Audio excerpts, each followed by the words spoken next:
Republican Congressman Patrick McHenry. He's a former chair of the House Financial Services Committee and is now a senior advisor for Lazard and A16Z. Good morning. Good morning. How are you? First, it was shocking, and we're sad for the senator's family, and a lot of really, I thought, heartfelt condolences that I saw yesterday. He was a force of nature. A stalwart. Yeah, he was. He was wild to watch. You know, his pivots, his run for president. Yeah. I mean, the personality that he had carried him such a long way, and his tenacity in this big fight.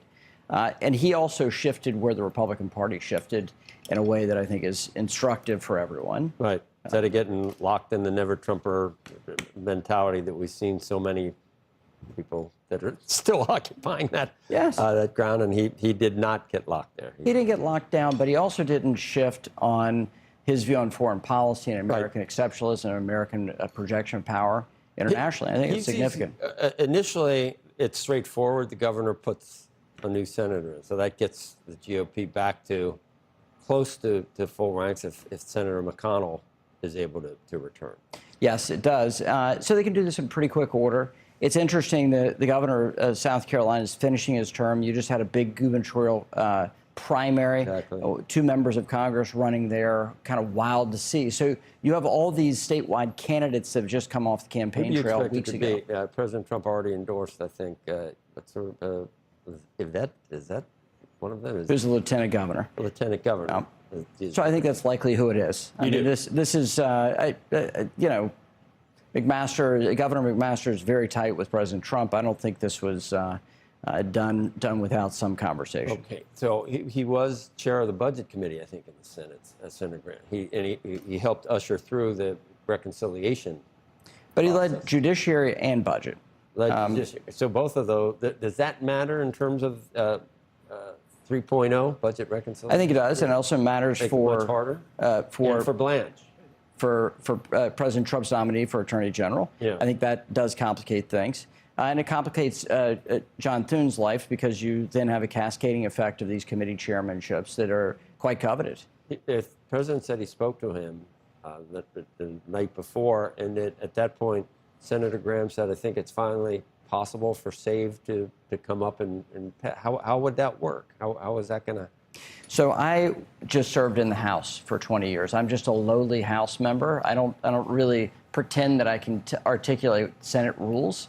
I also don't pretend that most senators can pretend to articulate Senate rules. In the reconciliation, but there are limitations. It wasn't going to be getting rid of the filibuster. No, it's also you cannot fully do the SAVE. You cannot fully legislate the SAVE Act within the budget resolution process and the Senate rules. The House can do it. The House has passed the SAVE Act before. They can do it again. They can wag their finger, but that doesn't mean the Senate has capacity to get something done, nor 60 votes to get the fullness of the policy through. So overall, for the elections that are coming in, midterms and beyond, what does the presence of the socialist element in the Democratic Party do for it? Does it energize the Democratic Party and voter turnout, or does it turn off the rest of the country where, you know, that don't live on the 2 coasts where this seems like a reasonable option? So what you have is some of these are long-held Democratic seats with incumbents that have been in 20, 30, 40 years. And the turnover here is the next generation. The next generation, you had a big fight here in New York that we all followed nationally. And the Democratic Party in New York was taken over almost fully by the socialists. Mandami had a major impact on that. But you also have to step back and look at this with a larger view. Go back to 2010. Thomas Massie gets elected to Congress. He thought it was an endorsement of his libertarian views. And then he realized that the voters were just voting for the craziest person they could vote for in order to go fight President Obama. That's what's happening in the Democratic Party. They're voting for the craziest person to go fight President Trump. And those craziest people are the socialists, right? You can't call them communists because they've called themselves socialists. But, you know, you look at their ideas and they're out of the very, very extreme far left. So if you think that all of this is just a pendulum swing, one is an answer to another, how do we get back to the middle? Well, this would be the pendulum touching the other side, right? From 10, and here we are in fast forward to 26. This is an extraordinarily long time for that pendulum to swing. So I think we will get back to something rational, but not tomorrow. But not tomorrow. Is that 28? Is it 32? And by the way, can't we go off the rails before then as a result of all this? But both parties have gone through this whole thing about who are we, who should we be. Like the Republican Party before President Trump got nominated, we had this big introspection about why Mitt Romney lost, and maybe we need to have a different view on immigration. And like the Kool-Aid man running through the wall. Right. President Trump shows up and says, joke's on you guys, you just didn't do it the right way.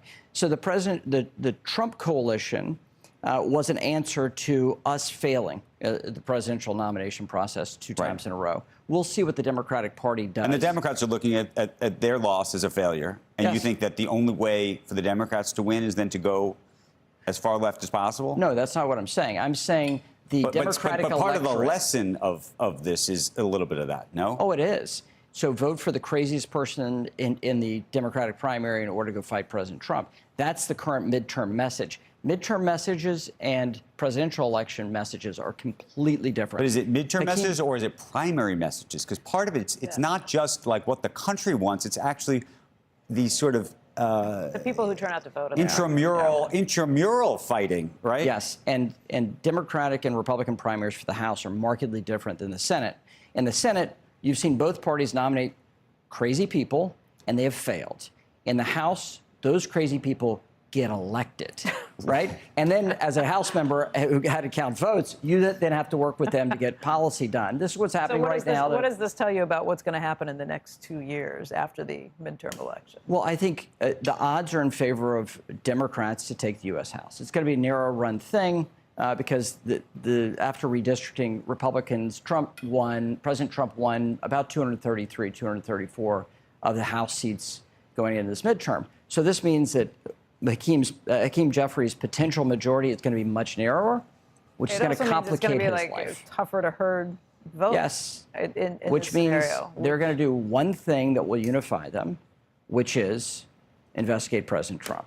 And that will be the fullness of this. That's not a good general election message for 28. It doesn't reshape the party, but it's an answer to how they can operate for the next But it sounds like years. a win the battle, lose the war sort of playbook for whatever party. Well, as a Republican, I look at that and think pretty favorably of that. And then it's a question of whether or not these Democratic presidential candidates really do want to talk policy, want to answer the questions that the voters are raising, or do they just want to ride that negative energy to the nomination? If they just ride the negative energy, it's not a great general election message in 28. Do you have a feel for who the party would? Do we have any feel for who the Democrats might nominate in 2028? No, it's going to be absolutely fascinating. But if I look at who's running the best race right now, Senate, governor, House races, who has that capacity? Look at John Ossoff in Georgia.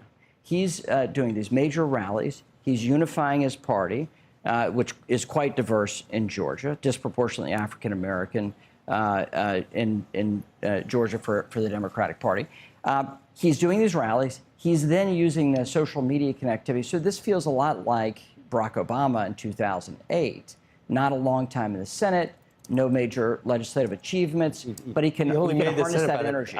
My son tells me it's awesome. And I said, there's no way. He barely won in Georgia the first time. But he shouldn't have won at all. I know he shouldn't have. It's a Republican state.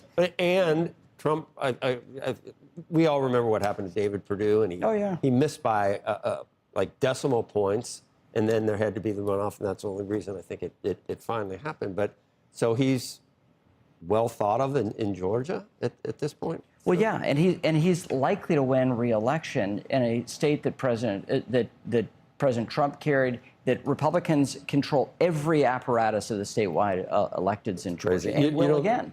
Kamala Harris, she's at the top of everyone's. Would they do that? Are they answering a call no one made? That is the Kamala Harris presidential campaign. Nobody is asking her to come back. You know, the party's not And begging it for won't this. be, you don't think AOC, that they're not crazy enough to do that, are they? The Dems? AOC? The electorate right now is the Democratic electorate is crazy, completely crazy right now. So I don't discount any Gavin potential Newsom, nominee. tall with great hair. You got right? Yes, I don't and- care about what's going on in the state. I mean, Yeah. he looks the part, doesn't he? And he's got a little something on Twitter where he tries to be as nasty as what people think President Trump is. He tries to mirror that and to say, well, we finally got someone that can go. But he's got no traction. There's no oomph. There's nothing. There's no there. And I think it's wild to watch that he's spewing all this stuff, but not getting any sort of forward motion. Does President Trump and the Republicans get anything done between now and the midterms and then afterwards? Clarity Act? Okay, so unwinding. So you have the housing bill that the president didn't sign. Yeah. First bill since President Obama didn't sign the Iran sanctions bill in 2016. So it happens from time to time. But a presidential priority made its way through the House and the Senate. You had two House Didn't sign bills, it. two Senate bills, the haggling between the House and the Senate, Republican and Democrat bipartisan bills that get to the president's desk, overwhelmed by the politics of immigration, and that's why President Trump doesn't sign it, but a legislative success for the White House nonetheless. Clarity is the next, is the crypto market structure bill that Chairman French Hill, my successor, Financial Services Committee, is shepherded through. The Senate is working through its process. You already see a signaling from Leader Thune that they're going to put that on the Senate floor. They're going to try. And trying may actually just dislodge this. This is what happened with the stablecoin bill at the beginning of the Congress. They tried this. They had a Senate floor vote. It failed. That then got negotiations going. I got one more thought about the AOC who shows up on the Democratic side. Now we're to 2028. In my question, how much does it matter who the Republican candidate is? Because I could see if it's J.D. Vance on one side, that might create a sort of reactionary force on the other for a different kind of candidate, compared to if it's a Marco Rubio, for example. Yes, and these are wonderful theoreticals that J.D. Vance will not get the Trump nomination, and I said it correctly, versus Marco Rubio not getting the president's. Well, the vice president is not going to be fired. So everybody's going through this divining how Marco is Secretary of State and gets the nomination. J.D. sits there on the sidelines. It's not going to happen. So you say J.D. Vance J.D. is the guy. Republican nominee. Full stop. Period. Full stop. Done. So we should I think stop. Marco Stop Rubio- this conversation about Marco Rubio. Oh, I think it's fascinating because the online memes, the memes of this. But it seems like the president is often engaging in it almost himself. Loves it. He loves it. He loves the dance. He loves the competition, and he loves the perception of competition. And he's going to continue with this because it is great theater to watch. But you're and saying a lot of fun to it's hear. theater, but you know the ending of the movie. The end of the movie is J.D. Vance is a Republican nominee in 2020. Okay, well then we should maybe stop the show.